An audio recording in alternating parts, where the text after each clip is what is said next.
So good morning. We're off to Chicago for the day. I don't know how the weather in Chicago is, but here in LA, it's a little damp, which is really nice. I don't know if you're getting any rain in your area, Brock. Sorry, you're muted. Sounds low. Whatever he said will come. Sorry. I forgot I muted just as you were starting the program. So, yeah, not today. Today it's overcast, although the sun looks like it's trying to burn through. We did have drizzle yesterday, right after I washed the car. So luckily, I got just pulled it in the garage and I walked back out to pick up stuff, and it's drizzling all over the place. So, Well, Good job. it's nice to have it wet because that keeps the fire danger down. yeah. So we're, as I mentioned, off to Chicago. And what I'm going to start with is a 16 millimeter film of the 1934 season. It was nice that the fellow that made it labeled it 1934, but you can also try to find some differences of things that were there in one season and not in the others. So let me bring up his film here, and I'm going to. Hey, Bill, so Yes. it keeps the fire danger down for the moment while it grows more fire danger. Boy, there's always a glass half empty guy. Yeah. Hey, all you do is you live for today, and you hope it's better today. And when that's the double-edged sword we always have. When we see that when we do get rain, and the hills behind our house can turn a beautiful, beautiful green, and oh my God, that's gorgeous. We love it. Yeah. And the little voice in the back of your head is going, dry, It's fire. all gonna dry out and catch on fire. It's like we were just back in New York, and we were at the camp that's in the picture behind me, and the trees are just turning color, and it was beautiful. And we went to all sorts of lakes. We were at Saranac Lake, Blue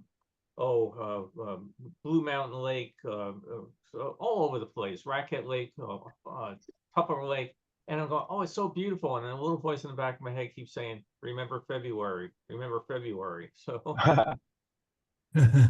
let me get the film here ready. I looked up trying to find out who Abe Bontox is here, and all I could find out was a fellow August Bontox, and he was very active in Chicago social things, and so is his wife, and he seemed to have done a nice job here. So let's start with the film.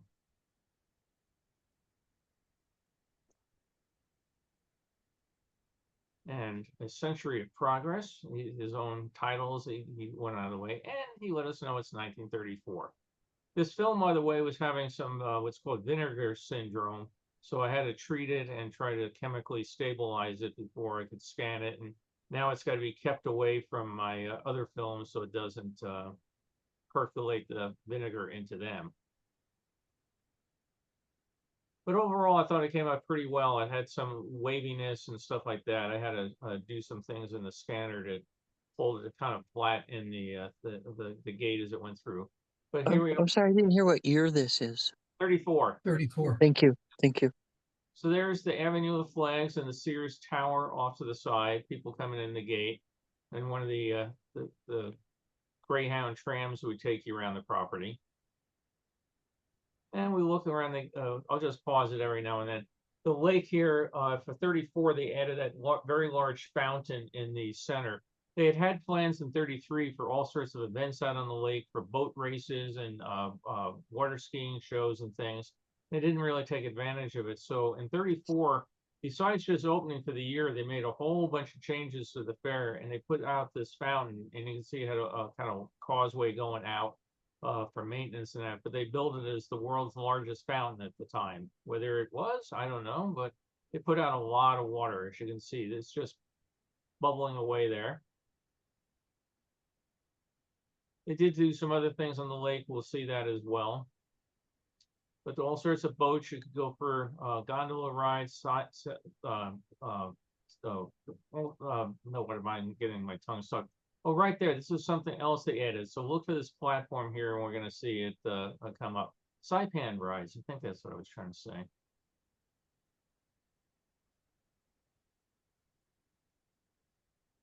And yep, they did high diving competitions and shows out in the lake. And they had this fella's going around, and he's passing out flowers. You wish you had sound on this, because you wonder what he's saying. It particularly comes up to the camera now and saying, "I just gave her poison ivy."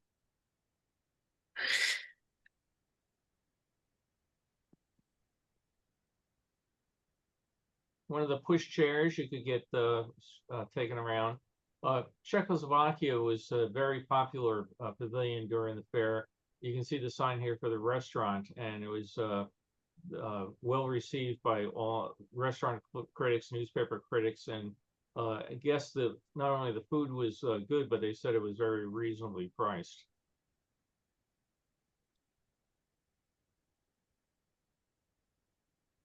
Not very crowded. No, this particular day, it doesn't really appear to be too bad. There's the fountain again. You can see it went to different heights at different times. Then they added some of these things that they call them casinos or other odds and ends, but they weren't gambling casinos. It was restaurants. But Prohibition had ended and beer was big. So all of a sudden, a whole bunch of breweries came to the 34 season to get America rehooked on beer. Not that I think they had to work real hard at it.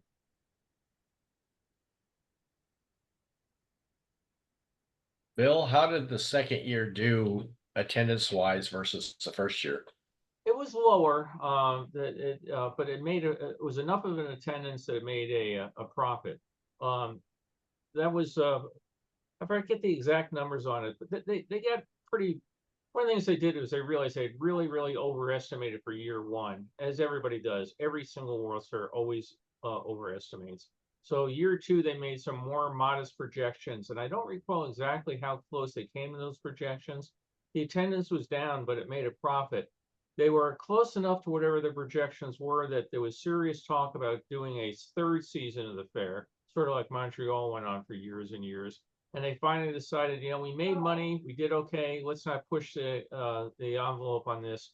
And some of the buildings are starting to look a little on the tacky side as well.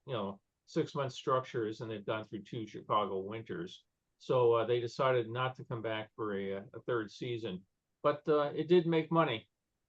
Let me let somebody in here. Were any of the major buildings kept, or did everything come down afterwards? They kept just a few odds and ends. They kept the wooden stockade. They had built that. I forget the exact name of it right now, but there was Fort Dearborn.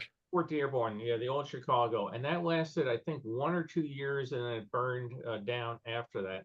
I think everything else came down as it was planned to do. Like everything we see here, the federal building, electrical building, all this came down. It was one building they left for the administration building, stayed for a period of time to be operated as a parks facility for running the park and for the cleanup of the facility. But I don't think anything else was planned. Soldiers Arena was there before the fair and is still there today. So that survives. Well, wasn't this the second fair they held in Chicago? Yes. The other one was 1898, I think it was. Mhm. Same location. No. 1893. Yeah. Yeah, no, okay, yeah, this is not the same location. That other one that they did the first fair, like in most cases, the area now gets developed and people don't want to tear down what they put in to do this fair. So everything we see here is man-made land. It was all recovered from the lake. They spent a tremendous amount of time expanding the shoreline out, tons of rocks and dirt and all sorts of things. So everything here 5 years earlier would have just been nothing but open water. Oh, Bill, do you know what year Meigs Field opened? Sorry, what was that? Do you know what year Meigs Field opened on this land? No, hang on, just letting somebody in. I'm not entirely sure.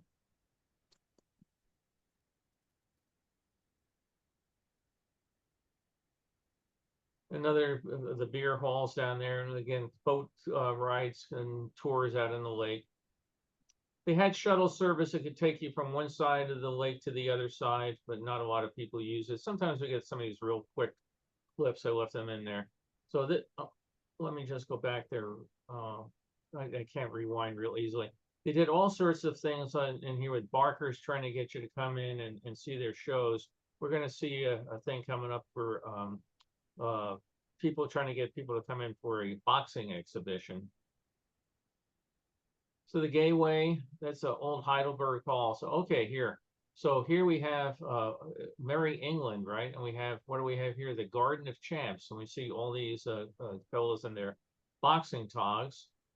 And here they are. So you can come in and come and see these guys do boxing exhibition and sparring and that sort of thing.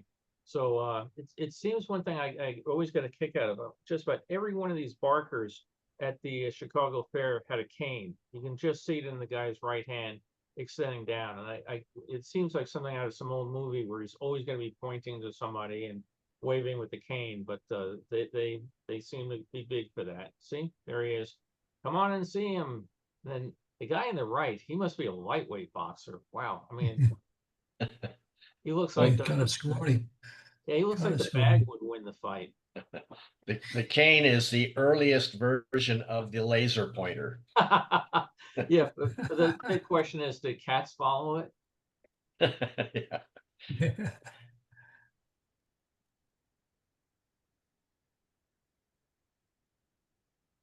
Come on in, Orange Crush. Anybody want to have a nice drink of Orange Crush? Think of all the great souvenirs and everything there. You know, nicely they're all dressed too. Everybody's dressed so nicely. Everybody's in suits and ties and Yeah. And hats. yeah. And there's a long Everybody's sequence that. here of Merry England. This was one of the villages that they built for it, and again looked very, very authentic in terms of the a bunch of real quick clips there. But they had all sorts of things here for Anne Hathaway's cottage, of course. So sold things, but they did a big thing with what you call it, Shakespeare. No, when I think of Merry England, of course, it immediately comes to mind an organ grinder and a monkey. But they did abbreviated versions of Shakespeare plays. Here we're seeing a Punch and Judy show. They realized most people wouldn't come all the way out for a whole 2-hour performance. So they took a whole bunch of Shakespeare plays, edited down to 40-minute performances, and they were very, very popular, so much so that they licensed those shorter versions. And then after the 34 fair ended, a bunch of the cast members who had done the Shakespeare shows toured the country doing it. And it's a great way to get people who had not been experienced to Shakespeare before to come out and see at least the Reader's Digest version of it.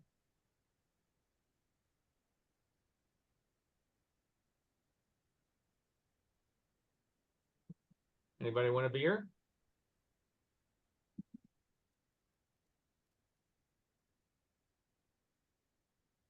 Now they did sell projectors and cameras with sound in those years, didn't they?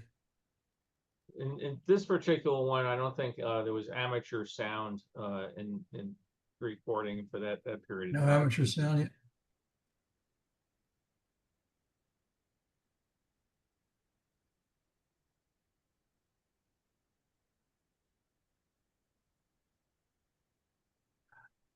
The fact that Fella did this in 16mm shows he had more money than the average person. He also shot a lot of film. This whole thing runs 15 minutes. So there they are doing some of their performances.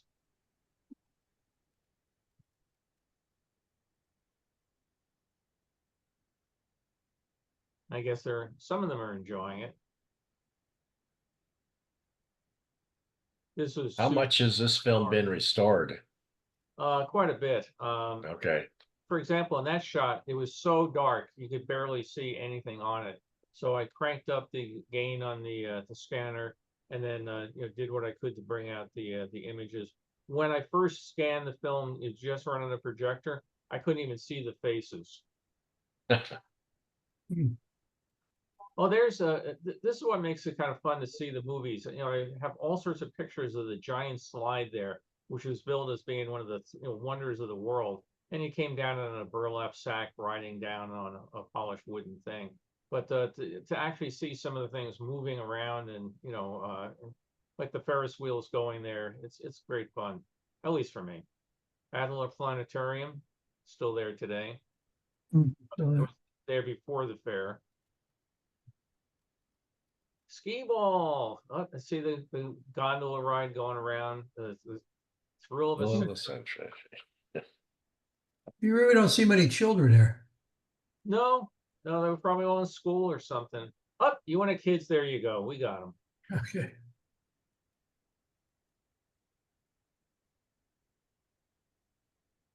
It's empty. Invisible kids. Then they had all these villages that you would pay admission to go in and wander around and buy their souvenirs and things. They had a American Indian village where you could go and watch them crafting things. Then they had a whole thing along the lake. They actually had two amusement areas for 34. You had the one that then they had for 33. And in 34, they took out this area had been called Jansen's Beach in 33. And I've mentioned in prior talks, I can't imagine anybody going to World's Fair to pay to go to jump in the lake when 50 feet outside the gate, you could jump in the lake for free. So that was gone, but they added a whole nother amusement area in 34 with more rides. And you could still go swimming if you wanted to, but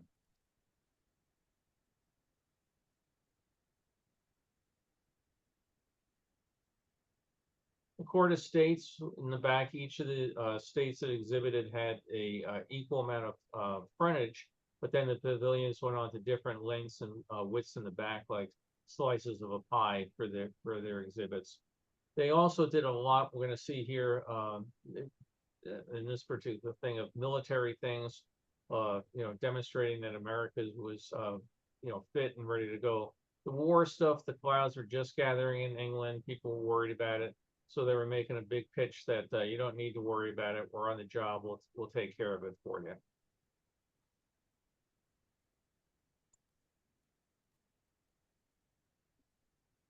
They also, like other fairs, had unique street lights. Mm-hmm. And some of them, I look at it and I can't decide whether I like them or hate them.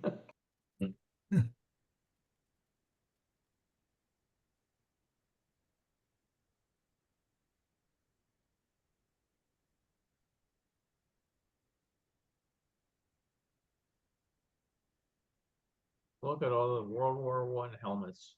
Mhm.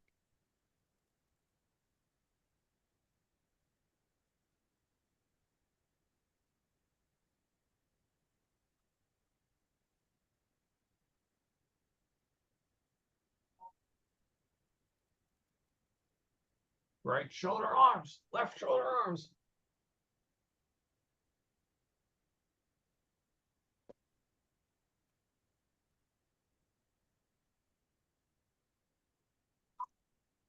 Because obviously being good with a rifle and putting it up in your shoulder makes you a better sailor. And I didn't see too many sailors running around with rifles all the time, unless they were a Oh. Marine. Yep. Well, I guess you could even say carrying a tuba makes you a better, whatever.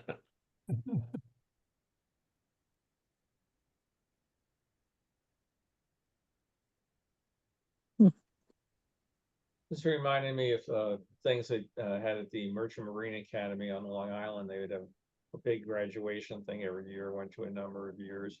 And then when I was doing something in Annapolis, you could watch the cadets march and march and march.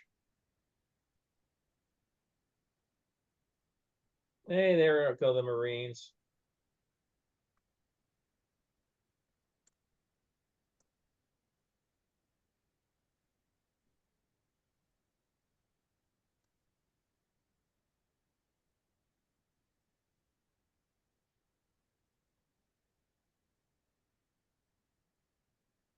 I think this was 91 years ago.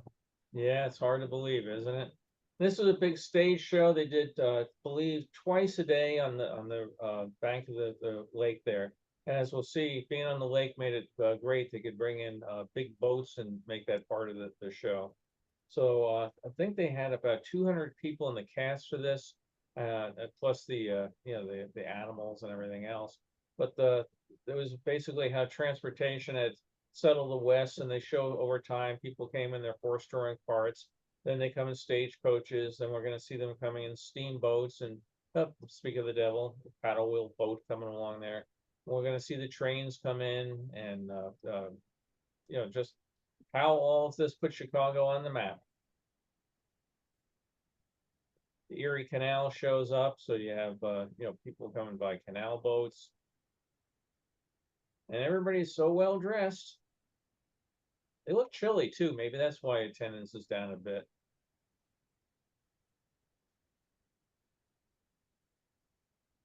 Yeah, they're dressed for winter. Yeah. People with blankets over their laps and stuff. Collars turned up. So I Yeah, said, look at all the fur collars on those coats. yes, right. They showed our early rail lines where they had carriages on wheels that were pulled by horses, but then along comes the invention of the steam locomotive.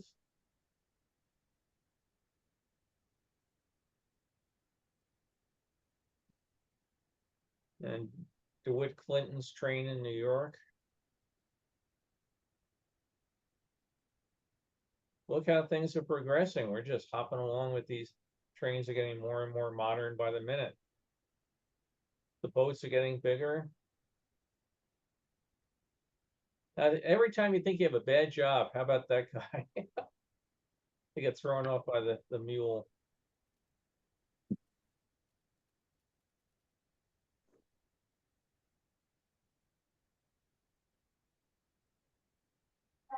I'm in showbiz.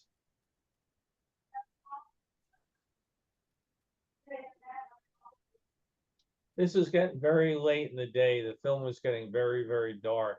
So again, lightening it up to introduce some grain and stuff into it. But Home Moments 91 years ago. Wow.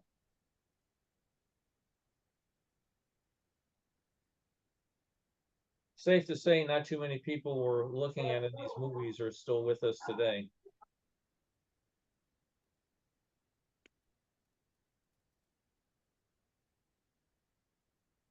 The fair closed in what, late September? Yes, that's right. Yeah, because I'm thinking now that these look like September skies. If it was summertime, you would get puffy cumulus clouds, but the skies in Chicago turn to stratus in the fall. Oh, that's good to know. One thing on this film, by the way, the guy did all these great splices, but they basically they went diagonally across the screen. So I had to digitally take out each of the splices between each of the scenes. So every time you see the action change here, there's Bill taking out a splice. And I saw one that I missed. Now I'm gonna have to go back and do it again. Mhm. Maybe not.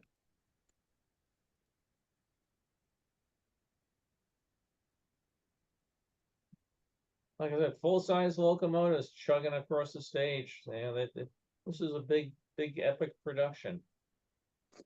And that's the end of that. So let me stop sharing that for a second. And like I said, I enjoy seeing the stuff in motion. You look at pictures all the time, and they're all static and that sort of thing. And now you see the people dancing and the guy getting thrown by the mule, that sort of thing. It's just a whole different sort of thing. So anybody see anything new for the first time? Yeah. Well, folks Yeah. enjoyed it. Tons Now- of stuff. We're going to go into the works in progress situation. These are what you call it, stills. They're either prints or negatives. Some of the ones, if you have my book on the fair, you might recognize because I'll scan, say a roll might have 36 pictures on it. I'll go through and say, okay, these two I'm going to use in the book, and I'll go back and restore the others later. If I try to restore all of them before I put them in the book, that we never would have gotten out there. So we're up here at one of the towers looking across. Again, talking about man-made, everything over to the right, you can see this paved in section here. Everything to the left of that was landfill put out into the lake to expand it for the fair. So a tremendous amount of earth movement required to build this. excuse me, parking lot off there to the right. The bridge would bring people in, excuse me, over Lakeshore Drive into the fairgrounds. And let me just grab some water. I think there were 4 major entrances to the fair.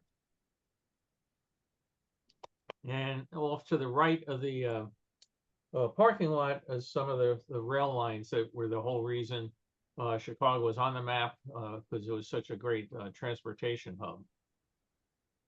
We bop around all over the place. They had back at that time, you had a big fascination with little people living in villages that sometimes were scaled to their size, and they would have their own police chief, the mayor, you know, that sort of thing. Again, back then, stuff that was acceptable today would not be done. Belgian Village, this was kind of interesting. Down at the bottom, you can see that it says a century of progress. You could take your pictures out to the local photography place to get them developed, and they would happily put on titles for you. Sometimes they look sort of handwritten like this. Other times they're very ornate with graphics and that sort of thing. And it was a great way to get your pictures dated for the posterity. The Flower Girl had a nice job selling things. But this is how I first got into the 34 Fair. I bought a bunch of pictures that were advertised as the Belgian Village, the 64 World's Fair. They didn't come with the printing of anything on it, but things like this Flower Girl was selling things to people in straw hats. I go, what the hell's all the straw hats? In 64, started looking into it and found out the 64 Village was an exact copy of the 33 Belgian Village. As I mentioned earlier, beer was coming back into vogue, so lots of people going out and enjoying it. Nice glass. They had all sorts of performances going on. You had Irish line dancing, you had ice skating, you had barrel jumping. A lot of these villages were, again, an admission charge to get in. So if you're getting people to come in, you needed to show them something to make it worthwhile. And then when they were happy, they would go off and buy their souvenirs there. What do you think all those vents were for in the roof? They for ventilation? Yeah, I think that's just vents up there, skylights. Yeah. Wow. In Switzerland, they had a pavilion here where you could come and down to below. You can see it's full of bears. I never realized the Swiss were so big into having trained bear shows. Back to the Belgian Village, very realistic looking church seen there. In the parking lot mentioned earlier, there's the bridge going across over to the fair. The people out here in the cars that you can see slightly blurry in motion are on Lakeshore Drive. But you'd really look at this village, if you're familiar with the 64 Village, they used the exact same mold. Somebody had been smart and stuck them in storage and found them and decided to redo the village. But they were cast from real buildings in Belgium, brought over. This was built, and then they actually used some of them to recreate a Belgian village in 1958 at Expo 58, and then they built out the large one here again in 64 in New York. Like I look at this one, and my first brain is there should be a carousel here because there was one there in 64.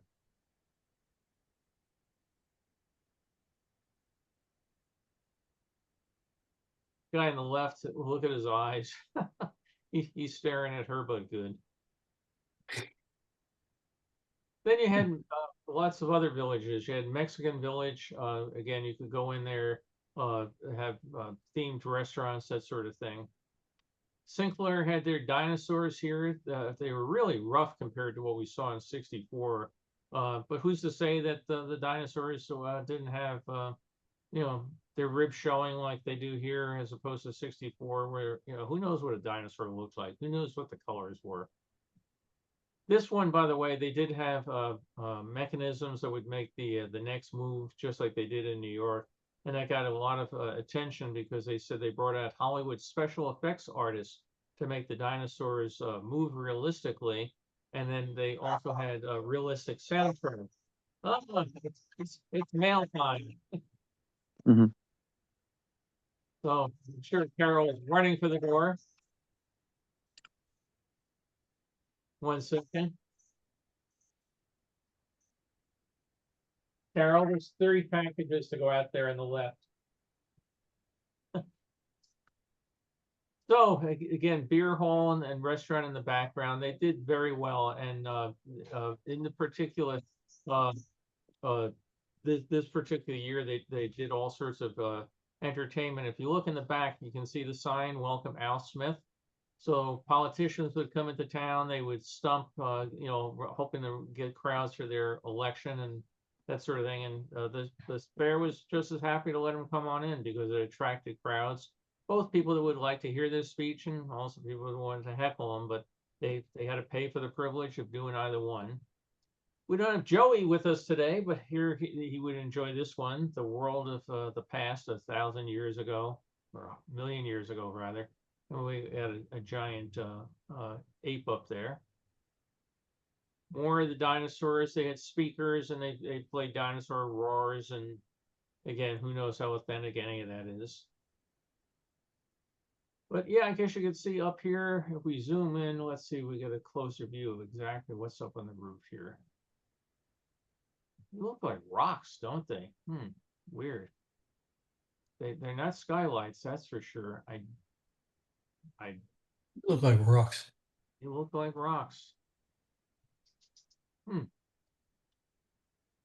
Maybe to hold the roof on against winds from the lake.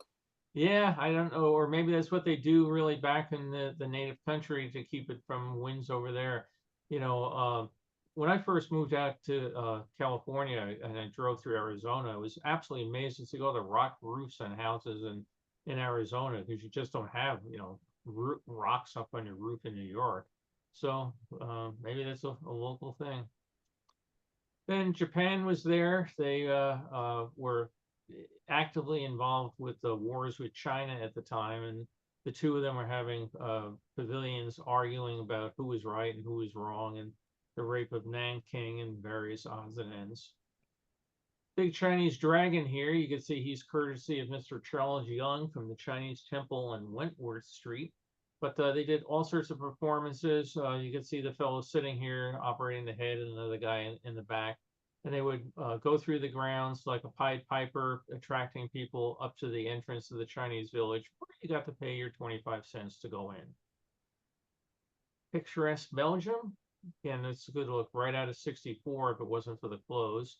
Now, you can see that this is not like the movie. It's not a cold day. My goodness, these guys are real rogues here. No jackets and no hats. I mean, these guys are really in on it. These are the sort of people that would drive me crazy. All four of them have to have arms length. Imagine trying to get around them.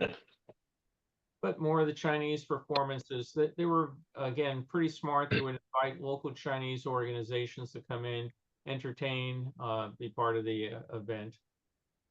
Now, this guy, maybe he's still with us. He's kind of young.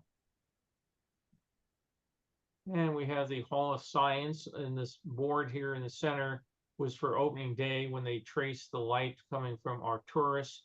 And here it's bouncing off this observatory, it's bouncing off this observatory, it's bouncing off that observatory. And then it hit our photo cell and all the lights came on for the fair. As Dr. Carpenter could tell us, the amount of time between the light hitting one observatory, the next observatory, and the next observatory on our planet would be rather minimal, wouldn't it, Kevin? Or Kenneth? Yeah, for sure. Almost the same time. I think in the end, we looked this up on one of your previous talks here, and I think, if I remember right, back then the distance to Arcturus wasn't known as accurately as now, so they actually mistimed it. I mean, they turned the lights on, but it wasn't quite the distance and time that they had planned on, but it worked, and it was cute. Yeah, in reality, the lights lit up because the guy just flipped the switch, and they flipped the switch, and they flipped the switch. So you're like, oh, it's hit Melbourne, it's hit Sydney, it's hit Canberra, as opposed to bing, bing, bing, but hey, showbiz, it works, right? Off on the left, the first building they built, the administration building where they ran the fair out of, the Avenue of Flags. Sears building off to the right there, and then the tower for the Skyway.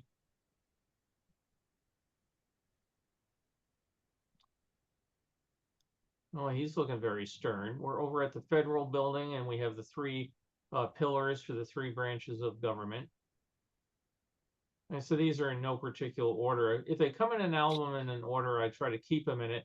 But if they're just all thrown in an envelope, they get scanned in whatever, order I happen to find them. That Skyway again, real spectacular. You can see the car here. In the movie, you could actually see one going. You can see they moved at a fairly leisurely pace, but they were styled after Buck Rogers rockets, and it didn't show in the movie, but they would have smoke trailing out behind them to give you the idea that you were being propelled by jet power up above. It looks, I was gonna say, it looks like they had settlement problems when you look at these last two pictures. No, looks like somebody does what I do all the time, take them at an angle. You know, Yeah, except that the two women almost look straight up and down. nah, Not exactly, I know, I was just But you being can see funny. at the bottom, the text is flat, so it was developed at an angle. Yeah, I actually was going through some pictures last night, and the guy shot almost the entire roll 10 degrees off, but in each of them I went off and fixed it. The trouble is that they have the title here, now the title's 10 degrees off, so you have to crop and get around it. Rathskeller, I've got somewhere the menu for this, and again, you can get your plate of sausage, sauerkraut, and a beer for 25 cents. Not a bad deal.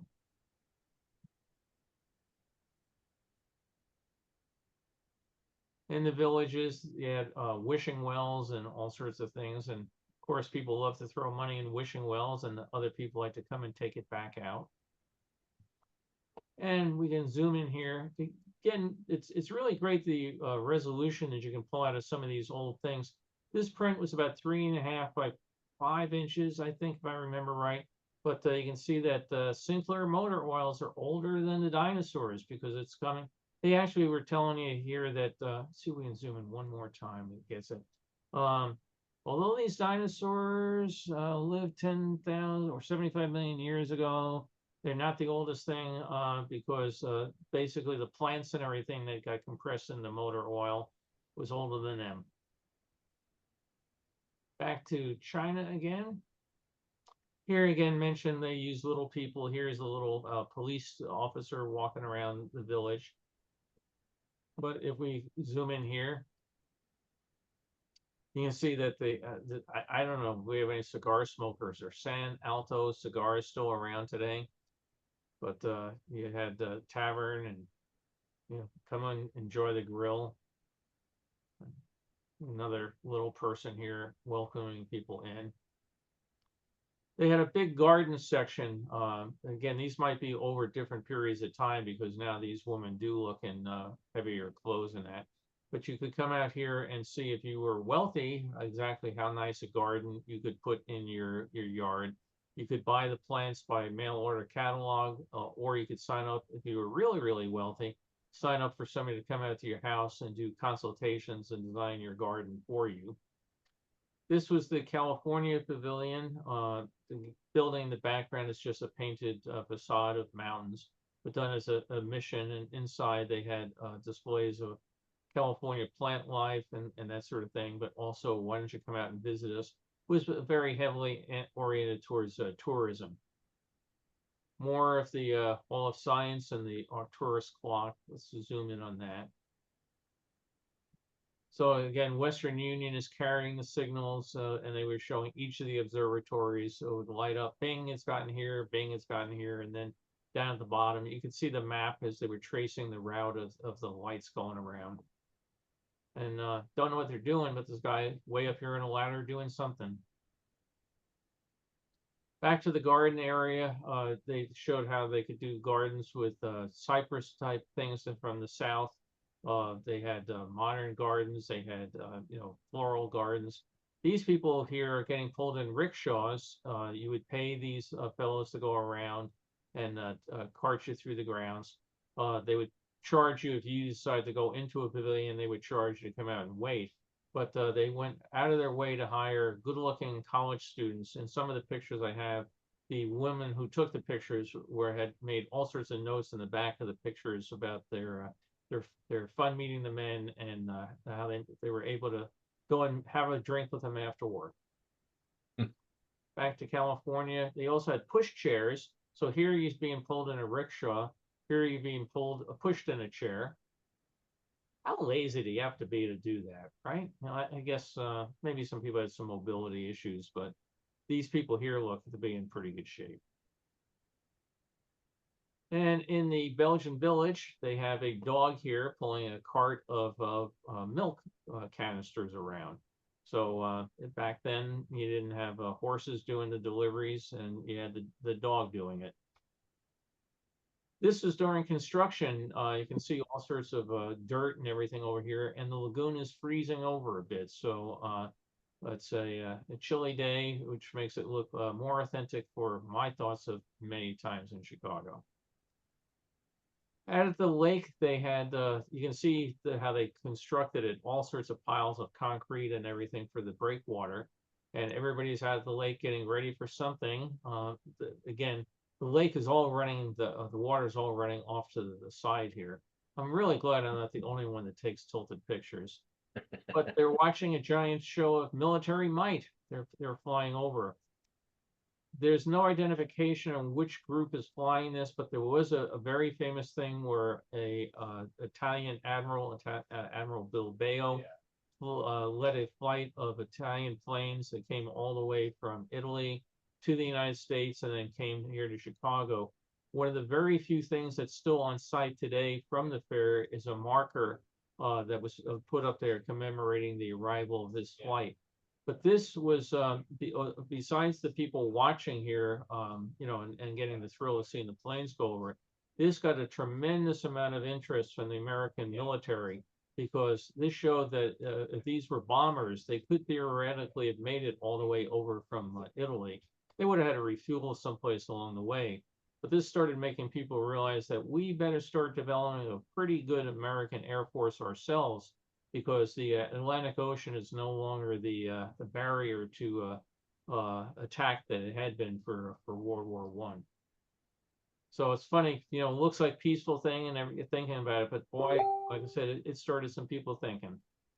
Bill? Yeah. Yeah, in the center of the skyline, you see that grayish building with the spire on top. Yes. That's was the Palmolive building, and it had a big beacon called the Lindbergh Beacon. And when later skyscrapers got built next to it, they had a big controversy from that beacon shining in the windows of the new skyscrapers. Oh, wow. Ah, that's interesting. And Yeah. it was later bought by Playboy and was relabeled the Playboy Building. Well, that makes me think out here, they built the Disney Concert Center, and they mirrored the outside of it, and it turned out some of the curves of some of the mirrors were shining lights into other buildings that was strong enough it was actually causing structural damage. It was like the old magnifying glass on an ant. So they had to come by and tone it down. Thanks, Wayne. Yeah, I mean, the skylines changed so much, I wouldn't recognize any of it. Again, all the details you can find on some of these things with the again, small little thing here, but Belgian Village is 25 cents. Here's the admission to go in. Over here, we could go to Rapid Transit Station number 5. I imagine that's one of the bus lines or train line, the Greyhound trams that took you around. But we could go see what's going on over in Morocco. We can go to the General Cigar Pavilion, the A&P Carnival, which did musical shows all the place. And it's very nice. They let you know where the restrooms were.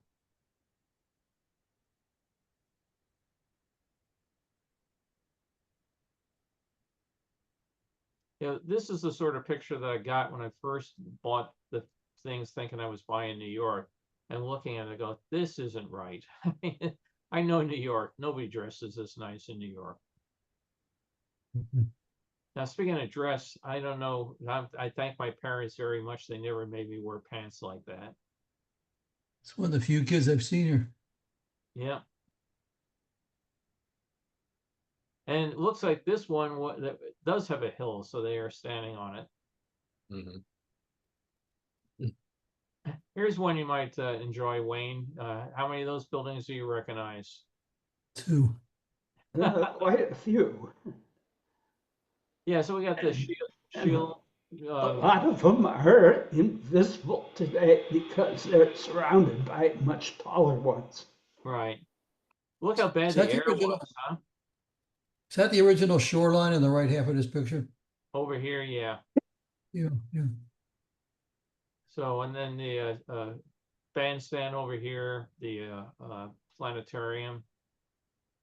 But look at Is that the Aquarium. planetarium or is that the aquarium? Shed Isn't that the aquarium. shed? aquarium, yeah, the planetarium. That's the shed, yeah. Right. Yeah, Adler has more of a dome over it. And we got the Heidelberg Inn. Let's go have a beer there.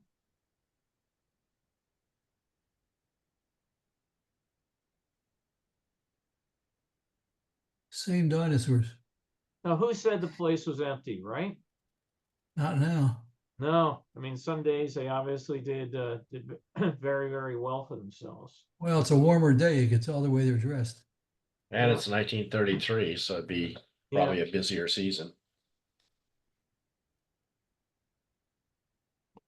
And we zip inside here. The Berkshire Linen Lace Galleries.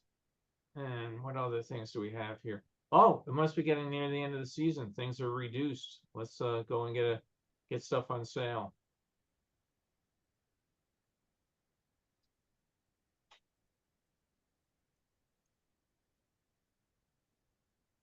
Estel Serini. I'm not sure what that is, but the World's Fair 33, and then they had to come repaint these things over for 34. This was a clever thing they did. This was downtown before the fair actually opened. Like I said, these things kind of skip around whatever shape you got them in. But they took one of the cabs for the Skyway, brought it downtown, put it on display, and had the sign over here about come and see it at the World's Fair. But this was a great way to draw interest.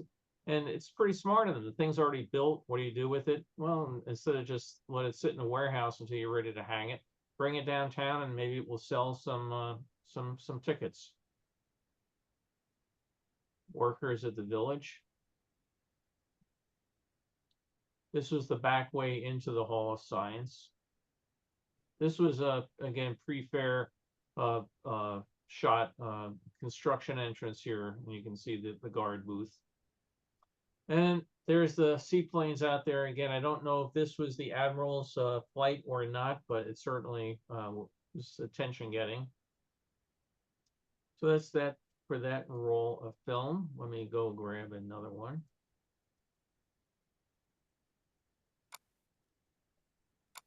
These are all from 1940.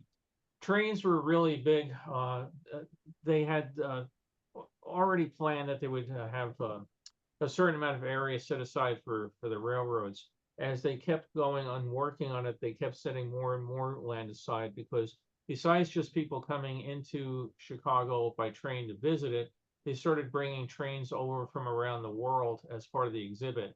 You can see the sign there for the Royal Scot that was brought in from the UK. It was a big effort to do that. I mean, they bring these entire steam locomotives and everything over on the deck of a ship. Sometimes they had some issues with their gauges being a little bit different than ours. But they had trains from the UK, Italy, Germany, quite a few different places. So planes were just coming into vogue for getting across country, but the trains were still the way that the average man and woman could afford it. In the back, this tower here is a Nash Automobile. They had a interesting thing where they didn't have a lot of money to buy rent a lot of space. So rather than going on a vertical thing, a horizontal area, they went with a vertical thing. And a conveyor belt would come down, show you the car, a narrator would discuss it, and then the conveyor belt would raise it back up as another one came back down. Today, the conveyor, the car company uses this in a number of their locations. There's something like this down near San Diego, as a matter of fact. So General Motors was real big. In 39, you had General Motors and Chrysler. In 1940, they were joined by Ford, who was absent for the 40 season. But the GM and Chrysler sales had spiked. Ford's had dropped. Henry Ford came back, and Forrest had 3 or 4 different exhibits there at the fair. And looking across the lake here, again, these are not restored, so there's still pieces of dirt and stuff on there. Water stains, try to get rid of later on. Chrysler had these glass windows all along the side, and in the center you could go and look at the latest and greatest Chryslers in air conditioned comfort. He's getting ready for one of the ice shows, and they actually had ice built here with a rink that they would do barrel jumping and all sorts of figure skating in that. One of the Greyhound trams going along. Havoline thermometer gave you the temperature at the fairgrounds. Let's see if we can find out how hot it is today. I can't quite see it. Sometimes in the black and white pictures, it doesn't pick up the change of color here. Looks very high tech, right? Oh, well, look, that's the thermometer. It's 120 degrees. I don't think that's right. They actually just pulled up a thing with a rope to do it. At night, they would illuminate it to show you how the temperatures were. But down at the very bottom of it, you can see here the Hub by Henry C. Litton and Sons. It was a set of stores in the Chicago area, and you could go out and you could pick up things there to tide yourself over. And down here at the bottom, the Travelers Aid Society. So if you needed help, I'm in Chicago, I've run out of money, I don't have a place to stay, they would help you with that. Or I've lost my this, I don't know where to go for that. They were basically a good aid society. Fountains mentioned were a 1940 edition, as was Ford, the Ford Wonder Rotunda. After the fair ended, it was brought back to Ford's headquarters. It was on display there for a number of years. Until one day, unfortunately, they were re-roofing it, and somebody let a hot blowgun that they were heating tar up with fall over and set the building on fire and burned it down. And a speedboat out on the lake, happily posing for the family back home. Down here, they had a whole big thing about GM cars. It's hard to think back when gas at this point in time was probably something, really outrageous, like 12 cents a gallon or something. But GM made a point on how they would bring wind tunnels, and they would design all their cars to be aerodynamic to get you the most bang for your buck. So even back then, it was something they were considering. It's also up here, Body by Fisher. Today, does anybody think that their car bodies are built by anybody other than the same company that builds the motors or the transmission? But back in this point in time, you could buy a chassis of a car and have somebody else put a body on it. And, they were making a big thing that all their bodies were Body by Fisher. When was the last time anybody heard that expression? A long time, I'm sure. I was gonna say, I remembered in the 60s, they were still advertising Body by Fisher from GM. It was supposed to be a big deal. Yeah. But I don't remember how much further after that. Yeah, it's supposed to be shown it was high quality. Yeah. So we're into another reel. We're back to the Belgian village. Then we have Morocco.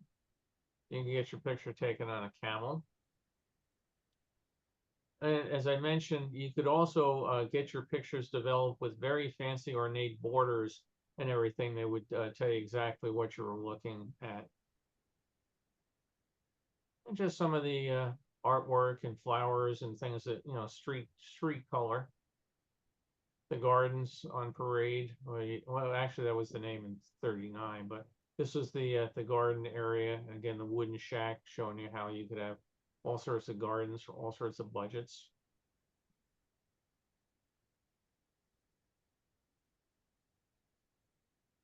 I don't know how accurate these are, but accurate in that I don't think I want a T-Rex coming after me.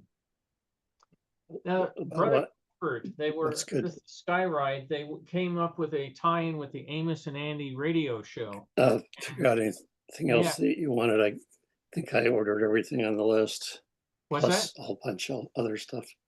Oh, sorry, I thought you were Why, talking. why are those Anything gondolas especially so you think of for a tall? meal, because you often complain I don't buy. Was there a actual second seating meals. level in that gondola?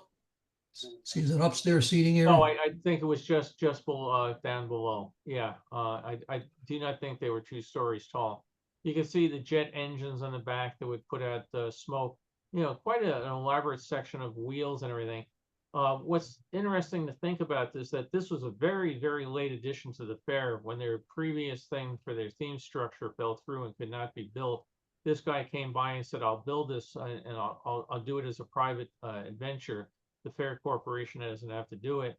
And they said, "Okay, how many of these have you built already?" And he said, "Actually, this will be my first one."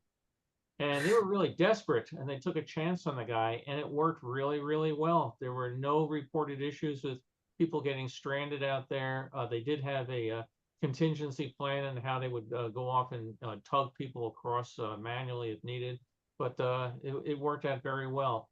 So again, Brother Crawford, one of the characters in Amos and Andy, and they did the show out there at the fairgrounds for a big publicity thing, and it worked out well. So this is the sort of thing publicity you want to do right now. This guy's building this. He's building it out of his own pocket. How do I get money for it? I go to Amos and Andy. How would you like to be seen by millions of people every single day? Got it. Here's your money. Build your ride. Down below, they built all these giant grandstands along the waterfront because again, they had plans all along to do water pageants and things like that, and they turned out just not to be as popular as they thought, so that they died out real quick. The Federal Pavilion here with the Court of States, where we saw all the soldiers marching behind it. More of the grandstands over here. And you could go in and visit each of these different areas. This is the Orient Pavilion. On either side of it, a ticket booth, because you could look outside for free, but if you wanted to come in, it was, most of these were about a quarter. This is the sort of thing you wish Kodachrome had been in, the marketplace at this point in time, because things like this would look so great in color. You find postcards or pictures of things, a lot of them are in color, where they're hand tinted thoughts of what they probably look like. And it's very possible to find 2 postcards of the same thing with 2 totally different color schemes. And the science area. The electrical building with a giant fountain in the center, aluminum sculpture in the middle. This is the Lama Temple. Phil built this again out of his own money. There were a number of people that did their own private exhibitions and financed it and hoped to get the money back with gate sales. Off to the Orient, come on in. And they had houses of all sorts of different things. They had a house, everybody at this point was going to have an airplane, so they had a house with its own built-in hangar. This was a house with glass blocks, and they were showing you how glass was a wonderful item that it would insulate, because if you had a glass block with air, empty space in between, not air, but a vacuum that would keep it from transmitting heat and through it in summer and cold through it in winter, but it would let light through it, and it was durable and cheap, and you could build it real fast. The Sears building down below, Soldier Field off to the right side. And again, things you wouldn't do today, the Midget Village. Incubators. So I was talking about this a bit on the talk I did on Thursday. Today, if you have a premature infant, the hospital is going to have an incubator. But back at this point in time, the whole concept of incubators is still pretty much unproven. And this one doctor came by and had the idea that he wanted to get more and more people familiar with incubators, and he would get more and more hospitals to buy them. And one of the ways they did it was they had this exhibit out here, and they would bring, as you see, it says living babies. if you had a baby that needed to go in an incubator, they would put them out here at no charge to you as the parents. They had doctors and nurses on duty 24 hours a day, and you came in and paid your money to watch these babies in the incubators. I don't recall the numbers off the top of my head, but they said they had quite a few of them. About 8 years after the fair, I think it was, they had a reunion of people bringing back their babies, that had lived because they gave them credit for the incubators at the fair. And they later ended up doing this at the 39 fairs, both in New York and in San Francisco. So it's the sort of thing you say, oh, we're putting babies on display, but it worked. The guy got the word out, the babies' lives were saved, and hospitals started making incubators part of their traditional standard kit for babies. The streets of Paris looks like a nice ocean liner here, maybe the Normandy or something styled after. But the whole idea was Paris. Think about those naughty postcards that your Uncle Fred brought back from his trip to Paris. Come on in and see the streets of Paris and go see the naked ladies all for yourself. Ukraine had a very big pavilion. It was right down near the railroads, way away from the other pavilions, because they wanted a certain amount of space, and this is where they were able to fit it. But all of this wood, you can see the ends of the logs here, was all harvested in Ukraine, brought over here and assembled. It had a restaurant that was very popular and had a long wait on a number of days per the news stories. You hear another one for Joey had Gorilla Villa. In this particular one, they trained, they didn't just have gorillas, they had a couple of smaller, chimpanzees and other things like that. But the primary thing here was they trained a gorilla to operate a vacuum cleaner, and it would go up and down cleaning the pen that it was kept in.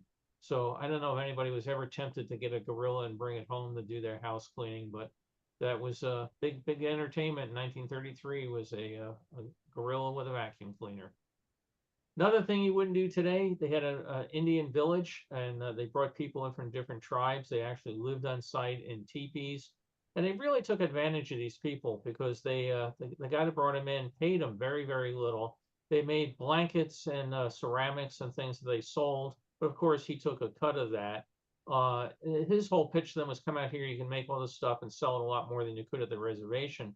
But when they got out there, where do you buy your food? Where do you buy your supplies and everything to keep going? Oh, you bought it at his company store. So it was really a pretty chintzy way to treat people. Here we have Italy's pavilion. They had big signs when different days. They had Mussolini Day and other things for the admiral bringing his planes over. Japan mentioned earlier, they were trying to justify their attacking China and their inroads in that area. General Motors, again, of course, body by Fisher. The Federal Building.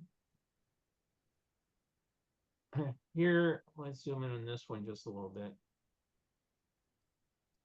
This is the official American Express dining room. And this was the thing that they did on a lot of the different railroads and hotels and everything. They would put together packages where you could get on a train in New York or say in Philadelphia or Los Angeles, and it would take care of everything from A to Z. You'd be on the train and they'd have your sleeping car berth and everything set for you. When you got to Chicago, your hotel was all set. They had transfers taking you to the hotel, and you had coupons that were in your ticket book that you could go in and get your meals all set.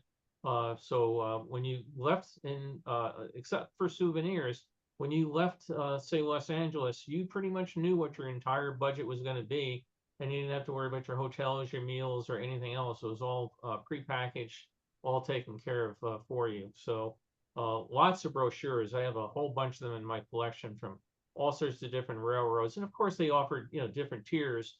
Some would offer the basic hot dog and hamburger thing, and the others would be the filet mignon group. Mexico Pavilion, what are we going to see in Mexico? Well, it's 1933, so we're going to see half-naked Mexican women. Back to the village. And in this particular one, we will go off and say, this was, I believe, Turkey. See the flag up here. Let's go and bring in displays and that sort of thing.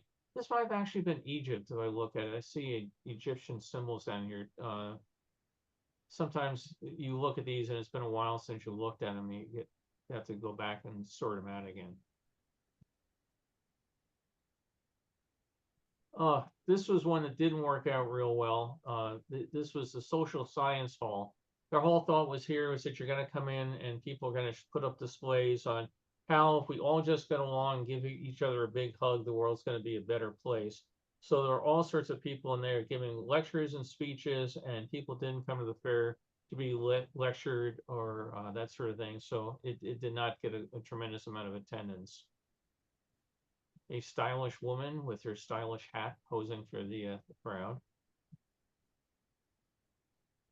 This is the electrical group. Up here, if you went up the stairs, they had some giant murals of how electricity was making life better.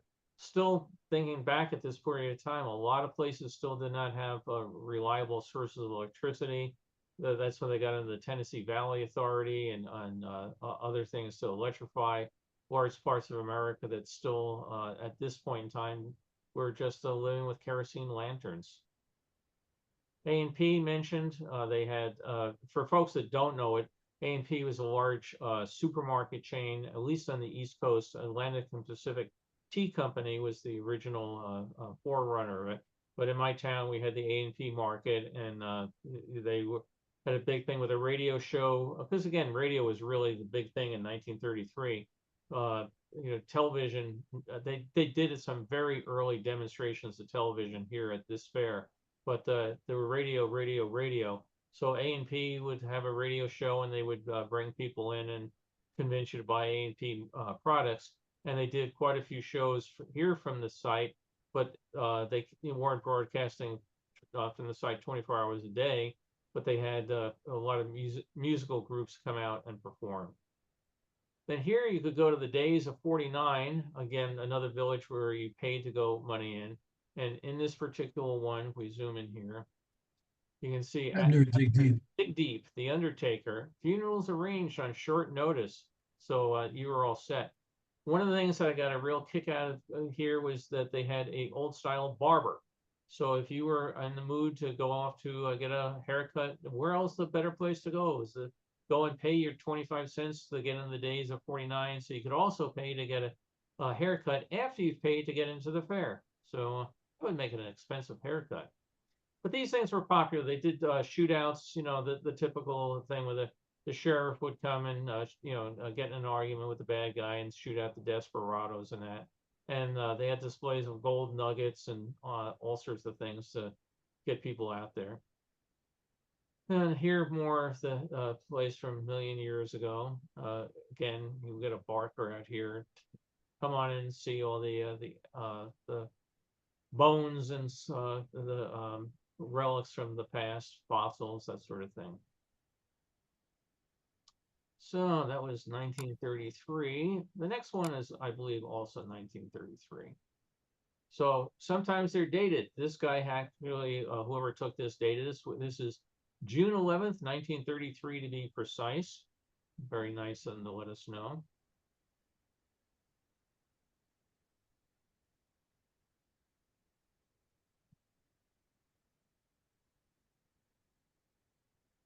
So again, work in progress.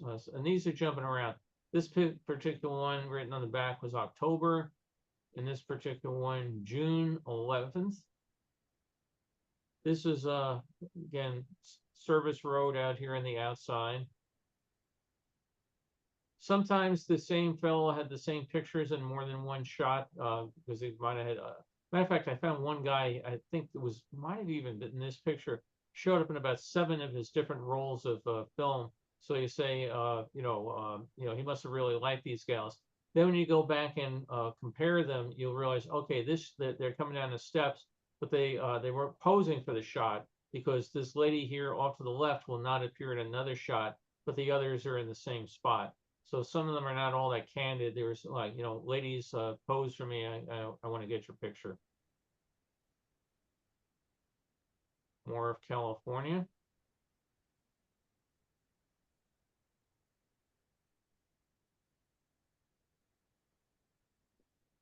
The old Heidelberg Inn was very popular, wasn't it? At least people took a lot of pictures of it. This is the Wings of a Nation show down below, and again, you can see yet one more design of how you get these things printed on your pictures.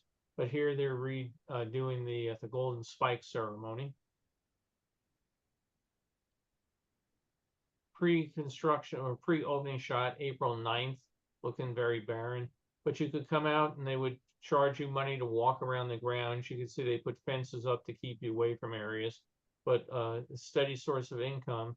Today, you know, nobody would, I mean, just think about Disney, how much money they can make off the Disney fans if they said, hey, would you like to come in and walk around, you know, our next theme park as we're building it? But then the lawyers would say, are you out of your mind? It wouldn't happen. The transportation pavilion here was very novel. All these towers here held up the roof, so it was a suspended ceiling. It did not have pillars inside, so it gave you a tremendous amount of space, and it could hang airplanes in that. They had a lot of worry when they were building this, would it actually work? Because this was the largest suspended ceiling ever built to its point in time. When it did work, it became very popular, so much so that it shows up in a lot of the merchandise for the fair as an unofficial symbol of the fair. And kind of a pensive view looking out across the grounds. Again, April 9th, one of the people out here taking the tour. You can still see lots of cars on site, things you wouldn't see when it was open. And here we go. We're getting all set for the beam of light to come in. So, Kenneth, have you worked on many of these observatories? I've been to the Harvard one. I haven't seen any of the other. Well, Allegheny. I've been to Allegheny. That really worked just to visit and see what they were doing way back a couple decades ago. Right. But this was an interesting thing up at the top. You see there's General Electric, and off to the right, the other one's, I believe, Westinghouse. The two electric companies banded together for the fair rather than try to fight it out with each other. And they made a big point about how much they lit, but it was a big rivalry between the two that they put aside for this. But yeah, this is what they would do is when they said, okay, the light's coming and it's hit here, it's hit here, it's hit here, and I guess it started here, bounced around, and finally came over. But it's all showbiz. They did all sorts of other performances, chairs set up. They would do music concerts, and again, a lot of political speeches. The Midget Village had a barber shop. I think this is probably one of the organizers giving the people their assignments for the day. And outside, they even had their own patrol car. And I mentioned before about Italy putting out banners. So they had a big thing about, hey, Italy, we've really put the world on the map. Don't forget Marconi. He made radio transmissions possible. Back then, Viva the El Duce, a whole big thing, our way, fascism, that's going to be the way to be. Come over here. And there were a lot of the newspapers at that point in time were extolling the values of the douche, what's his name? Having a moment there. Because he got the trains to run on time. Nobody in Italy had ever been able to get the trains to run on time, so he must know what he's doing. This was the last fair they had in Chicago, wasn't it? Yes. Yeah, there hasn't been one Did they since. ever talk of building another there? What's that? Did they ever talk about building another one? Oh, yeah, they did. Back in the they've done it twice that I know of. I have presentation materials for one in the bicentennial. They tried to get a fair, and they try to get one around mid-80s. So, but at least two. This is a great one. RCA, if you came in, you could see a demonstration of the new TV, but it was also the World Series, and they had this guy up here in the roof. They were playing the World Series over the radio, of course, on RCA radios. And as the score came up, he would update it. And all the people that didn't want to, this was a big thing to them. Don't miss the World's Fair because you're staying at home listening to the radio. Come out here and you can follow the game. So it's New York versus Washington, and I put in my book, I don't recall right now, but I put in the book who won that day. I think it was New York. Up on the Skyway, you can see one of the cars heading into the station. But again, this guy that built this, can imagine he's never built one of these things before. Nobody's built one of these things before. And he designed it, built it, and had it all running. Today I can't imagine anybody taking that sort of chance to let somebody do it. Transportation building again. Hall of Science, they had this wonderful giant tower with all the Art Deco design and absolutely nothing inside any of this. There was a lounge up here at the top, but you basically came up an elevator, nothing here. But make it look real big, make it look real eye-catching, and nobody will worry about the fact there's nothing in them. We're really pushing the state of California today. Another busy, busy day. Yeah, like I said, the fair lost money in 33, but when they looked at the numbers, they said, we didn't do too bad. And we've already spent all the money to build this, property and put the wires in the ground and do everything else. Why don't we give it a shot for 34? And the interesting thing about 34 is they brought back so many new pavilions because they found out the ones that really didn't work, those people didn't want to come back. But the villages, as I mentioned, like the Oriental Village, were real popular. So in 1934, there were about 4, maybe 5 brand new, very large villages that were built and run for just that 6 months. Sometimes you get the ones that are really overexposed. I'll do what I can to tone this down as I go through them. Atlas Special, this was a special beer that you could buy in the area. I don't know if we can see the prices on this one. Let's go see. No, can't quite make it out. But again, just coming out of Prohibition, all sorts of ways you can go and enjoy yourself. Murals on the outside of the building here. Again, a lot of this artwork was all done in plaster or gypsum or things like that, intended to be there for 6 months and did not survive the fair. I'm getting seasick.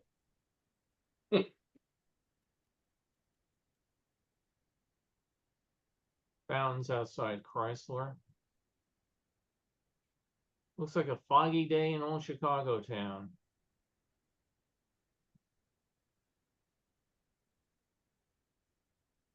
Okay, let me go real quick. What I do on a number of these pictures as I scan them, let's see, matter of fact, go through here.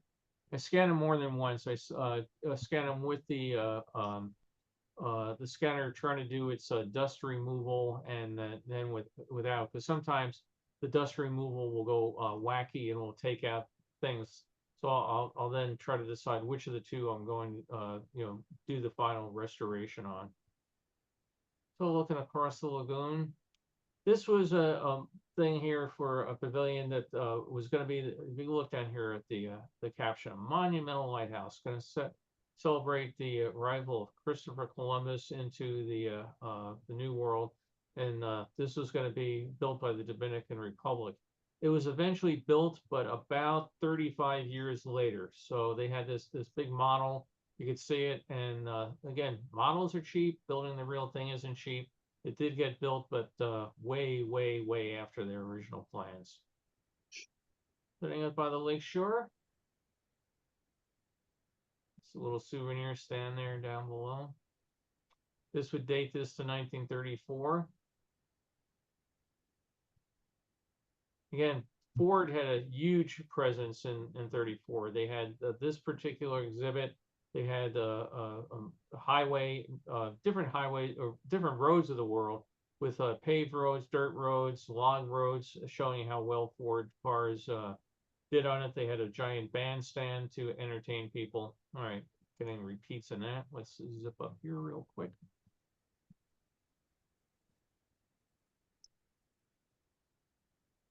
And so when we take you into the back room, we really take you into the back room. So real quick, I just noticed that on that Ford Pavilion, to go back to that a minute, Bill, that it has like a same shape, a long rectangular and a circular portion that kind of resembles the GM Pavilion of 64 and 65. I mean, it's not, I don't know, that was just kind of the first thing that came to my mind, which was roughly the same shape of the plan.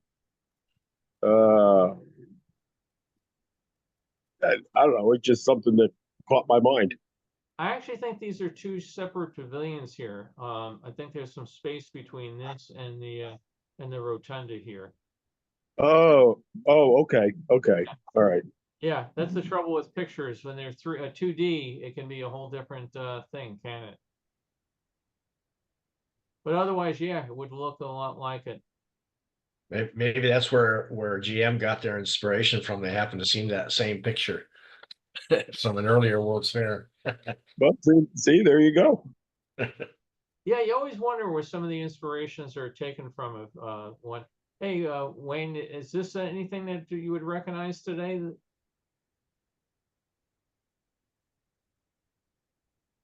No, Wayne. I'm afraid not. No, okay. Maybe if I looked around for a building that had the darker colored end columns like that, I might come up with something. But Is that Flamingo at the top? It says Yes. Flamingo at the top, but over at the left is the Saranac Apartments. yeah, Yeah, so it's either apartments or a hotel. Yeah. And what kind of cars are these? A little before my time. Old cars. Yeah. Yeah, they're all black. Saranac apartment building over here. And then old cars. If we're really lucky, maybe they're bodies by Fisher. No idea which one this is. I will have to sort that out at some point in time.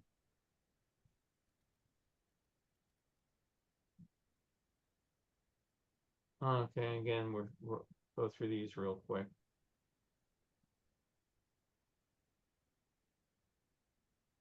Okay, we mentioned Fort Dearborn. I can see that coming up. So let's jump through here. Firestone had a big unique thing. You could go in and actually watch tires being made, and with all the smell that goes with it, that must have been a great pavilion. Looking out at the gardens area. And there we see part of Fort Dearborn. Over here, you can see you could come in the Rutledge Tavern Restaurant. You can come in and eat there. But look at all the other things that we could look and visit. Where do we go next? Do we go to the Lincoln Group, the Home Industrial Arts Group, the Black Forest Village, Ripley's? That was a good old Ripley's, believe it or not, had an exhibit. So There's a Goodyear blimp. yeah. And things to, oh, wow, they even had public telephones. I mean, talk about something you wouldn't bother with today, huh? Entrance coming into the fair, all sorts of ticket booths and ready to go. Let me jump out of this one. I think we're getting down near the end.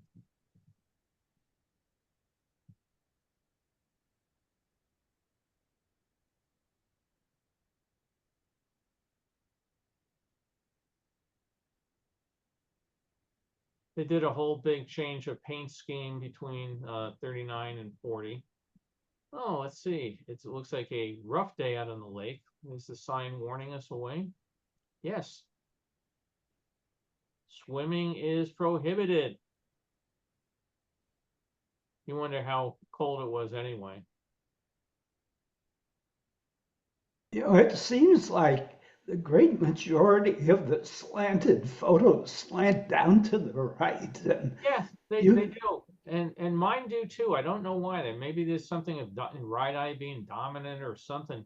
But well, here we go. Now we can break it off to the other side. But yeah, they seem to go very much to the right. And as I said, my own pictures that I take when I get off to the slant, I favor the right.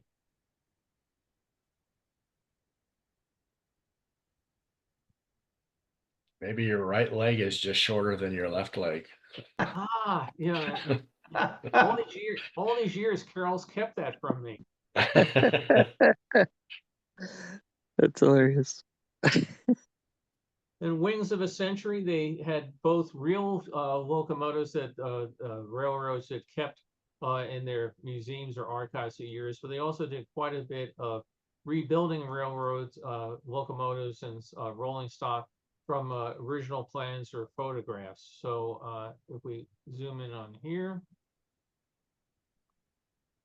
is the gigantic, oh, okay, they're telling you about the stage show. It's the gigantic stage show featuring 17 great acts.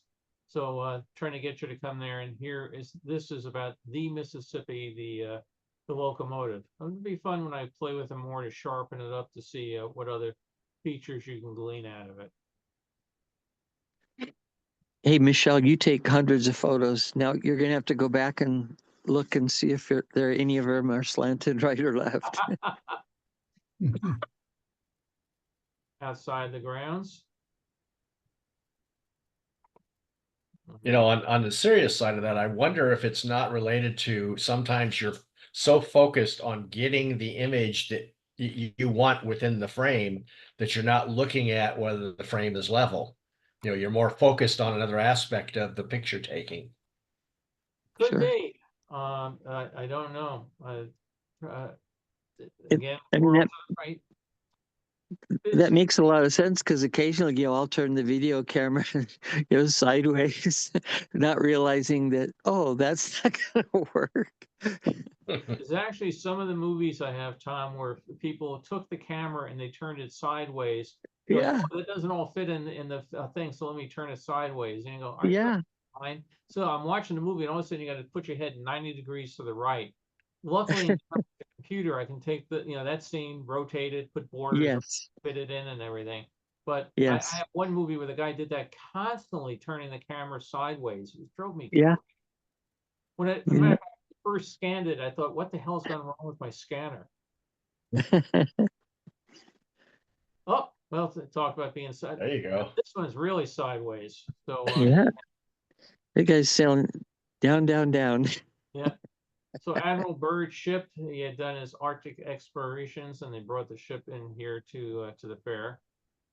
You could, I think it was the City of New York was the name of the ship, and you could pay money for it. And we Oh. had our dog cart. So he is I assume it's a he is pulling all the carts of the milk around.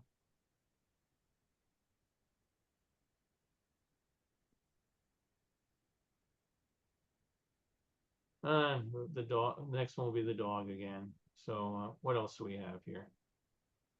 I tell you, so many of these are at an angle. I think I'm going to stop right now before my neck goes out of kilter, my brain goes out of kilter.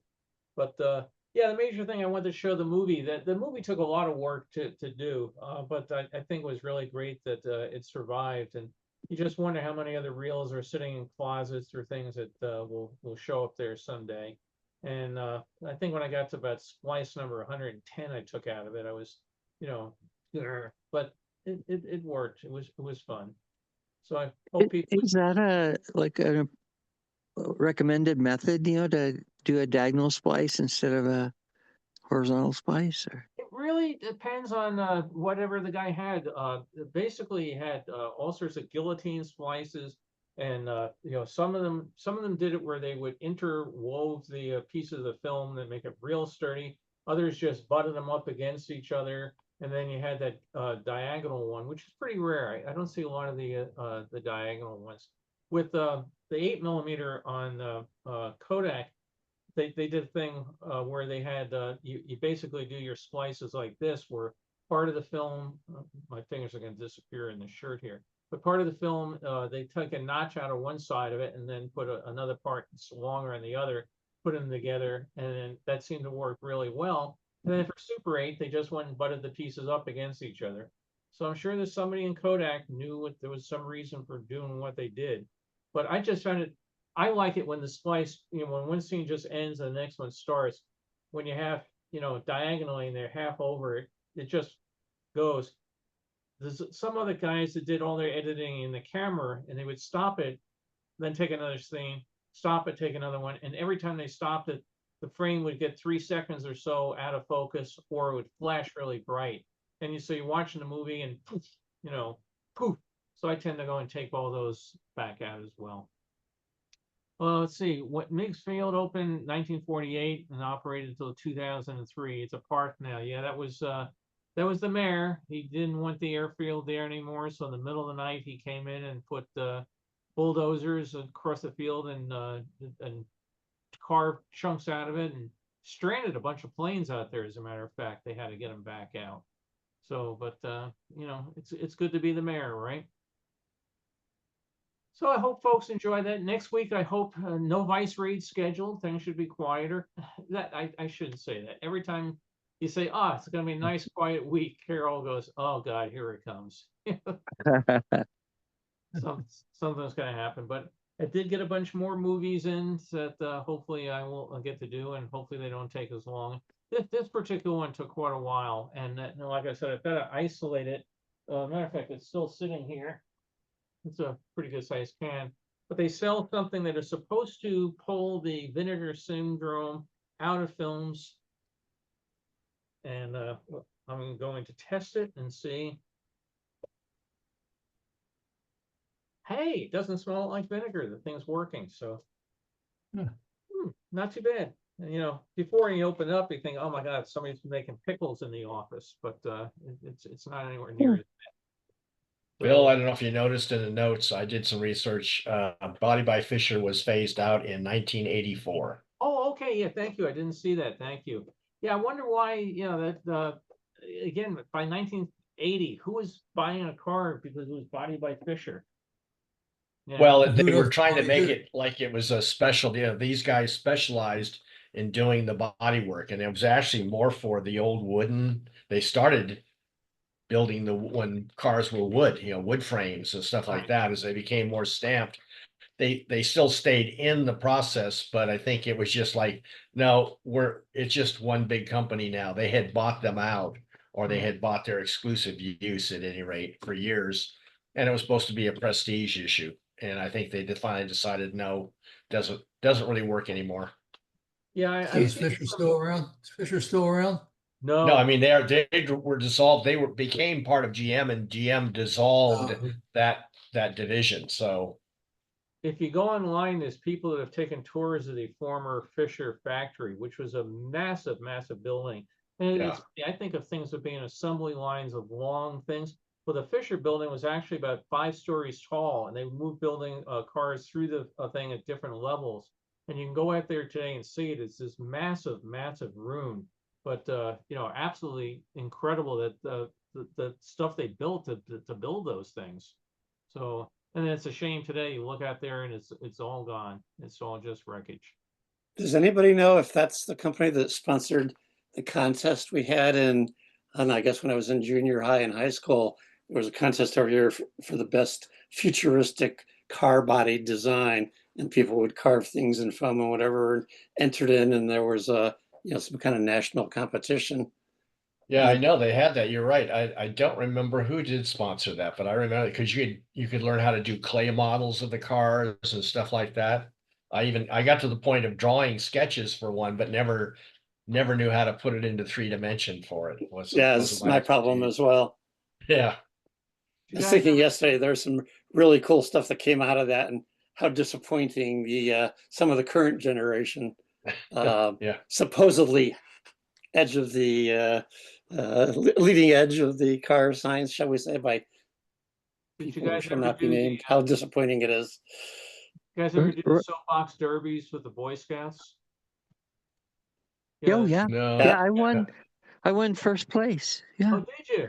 You know, I Well- should say my dad won first place. Well, you know, it's funny you said that because I was going to mention that we did it for a number of years with the Cub Scouts, and Neil and I did a number of cars together, and they have certain rules, like you don't hand the kid a really sharp knife and they cut off their thumb. So the whole idea is the parents were supposed to like do the rough shaping on it, and then the kids would do the finishing. So Neil decided one year he wanted to do a car shaped like a fish. And I said to him, like a car shaped like a fish? And he said, why not? And I said, yeah, good idea. So I carved out this rough fish. You know, I thought it looked like a fish. It was close enough. And he did all the work and painted it as a green fish with its face on it and everything. And we get to the race, and everybody wanted to come see the fish car. You know, I mean, because it was so different. But we asked another kid, which is yours? He goes, oh, I don't know. And how do you not know? Well, his mother was in the film business. She needed a thing done. She mentioned it to some guy in the craft truck. They came and built a car, and then he was racing. I said, that's not, I mean, to me, Right. it frankly pissed me off. You're trying to teach kids Yeah. things. So I'm going to teach you at age 8 how to cheat, sort of. Yeah. And that was the other thing, the cars, and I ended up being a judge one year. I thought one of the fathers was going to punch my face out because they tell you can't use things like Teflon spray, and the cars all had to be a certain weight. And I actually brought, matter of fact, it's still sitting here. I brought my postal scale out and I was weighing the cars. And the guy, you don't need to weigh it, it's okay. No, it's not what you're going to do it. Put it on there. It was about twice the weight it was supposed to be because he drilled out the car and filled it with lead weights. Yeah. Yeah. And I told him it's disqualified. You can't run it. And he got really pissed. And I said, rules are rules, guy, But I mean, Yeah. it just drove me crazy because Carolyn knows I'm a Boy Scout, true and blue from my old days up. For people who are cheating and stuff like that, it just pisses me off. So, Yeah. Yeah, we did the same thing in Indian Guides. They had a where you could do the same thing. You're supposed to work dad and son on it, and we would do the rough out, and the kids would do the finish painting and all the sanding and whatever they wanted to add on to it. But yeah, I can remember you could add weight if after you carved it, it was Yes. below the weight. You could add weight to bring it to that set Yeah. amount. But yes, there was one car that I don't remember if it was overweight, but obviously the father did all the work on it because this thing looked like something, beautiful off the showroom almost. I mean, in miniature, of course. And it's like, I don't know that a 10-year-old kid could do that. Everything else looked comes with Anyway. 6 coats of lacquered paint. Well, with the Yeah. fish car, I had actually carved it a little too much, and we had to add weight in. So if you look at the bottom of the car, there's a channel cut out and some weight stuck in it. But Neil did a really nice job. He did a green thing, then he decided sparkles would look good on it, and then we put lacquer on it. So it I hope he still has up in his room somewhere. But yeah, the fish car. So Cool. someday, I figure, remember Batman? They had the TV show. Catwoman had her own car shaped like a cat. She could have a cat car. We could have a fish car. Well, I have to say today, Bill, the coolest thing you did is reach up into the clouds behind you and pull out that scale. That was really cool. Yeah. Yeah. I could You're reach just out pulling the it out of cloud. thin air. I could pull all sorts of things out of the cloud. I could bring out the Tomy, Ooh. or even better, if I reach over to the cloud, I can bring. You'll appreciate this one. But you went off screen there. That wasn't as Oh, okay. exciting. It's more fun Okay. when you do it behind you. Okay. And let there be A TARDIS. TARDIS. Neil made this for me. This is all folded paper, little pieces of paper all folded and glued together. And he put a tremendous amount of time in it. Wow. So yeah, I keep this right here on my desk. It's not in the cloud. It's right here. But Origami. yeah, origami TARDIS. So if you ever need to escape, you're all set. Yeah, That's what it means when they say you're storing your images in the cloud. yeah. Neil gave me. I came home one day and he gave. I don't have the room for it right now, but a life-size cardboard TARDIS, and it was something that his company had for a publicity thing, and it's really great. I mean, it's huge, so it's folded over. Yeah, I can see it folded over in the back there, but they don't tell me that they're going to do it. I came home and I walk in, and Carol and Neil are sitting there smiling, and what's this all about? And I walk around the corner, there's a TARDIS sitting in the living room. I go, I'll see you later. It was as big as the one in Edinburgh. Yeah, tell them, you may have mentioned this before, but You Ken- probably need to tell it because you know all the details. okay. We were taking a tour of Edinburgh, and we go around the bend, and there's a TARDIS, a police box sitting in the corner. And for folks that don't know Doctor Who, you need to know Doctor Who. It's a great show. But we come around the bend, and there's this TARDIS sitting there in a street corner, and there's a sign about sandwiches, hot coffee, and everything. And there's a guy inside. So we walked up, and Carol said, "What kind of food do you have?" And he says, "Well, what do you want?" And the menu says that they had a what was it? A Reuben sandwich? And the guy said, "Oh yeah, I can make you a Reuben sandwich." And he starts taking out a hot plate and everything. And he goes, "Oh, hang on a second, the pastrami's downstairs." And he starts going down. he's going down. The whole joke about the TARDIS, you don't know it is, it's huge inside. It's bigger on the inside than the outside. So he goes, I have to go down to the basement to get that. And he ducks down. We're laughing. He says, I did that last week for some tourists and they were convinced I was down in the basement. Yeah, it's got like a Dutch door and it's open and it's out of sight. And you can hear pots and pans banging around and everything. Where do they put that? And he's talking to people who aren't there. Susan is no, okay, thank you. And then he comes back up. And he made, Carol, you can describe your sandwich. Actually, it was one of the best Reuben sandwiches I ever had. Wow, Yeah. So it was great, just the things you come across and, you know, clever. patient and engaged, but he was really funny when he went down into the basement. I just about split my pants laughing. So I have pictures of the TARDIS somewhere I'll have to go and grab out. I've got so many pictures and so many trips that, you know, someday I'll sort them out. So, but yeah, so next week, hopefully back to movies and we'll get some other entertainment. Again, if there's ever any talks any of you would ever like to give or add in here, just feel free. We've seen some good things before, and it's always I enjoy seeing things that I haven't been at before. And Wayne, remind me, do we ever find out the name of that fountain behind you? I don't know if it had a formal name, but we found it in the state of Florida brochure that they made this fountain showing Florida wildlife. But it's really wild wildlife with those giant mushrooms. Yeah, when I think of Florida, I don't think of mushrooms, but okay. Well, I hope folks have a great week, and boy, now I got to go and find a Radio Shack to go shop at. So I'm gonna go buy a Heathkit. yeah, I'm glad your wife's doing a bit better. We all missed you. Yeah, thanks. This is a nice diversion for a couple hours. Oh, I'm sure. If you went to versions, go look at the recordings of the other ones. Yeah, you'll be there for a while. Yeah, I do that. Great. Catch you guys later. Bye. Hey, Thank you thanks very much. everybody. Bye. Thanks, Bill. See you next See ya. week. Bye-bye, friends.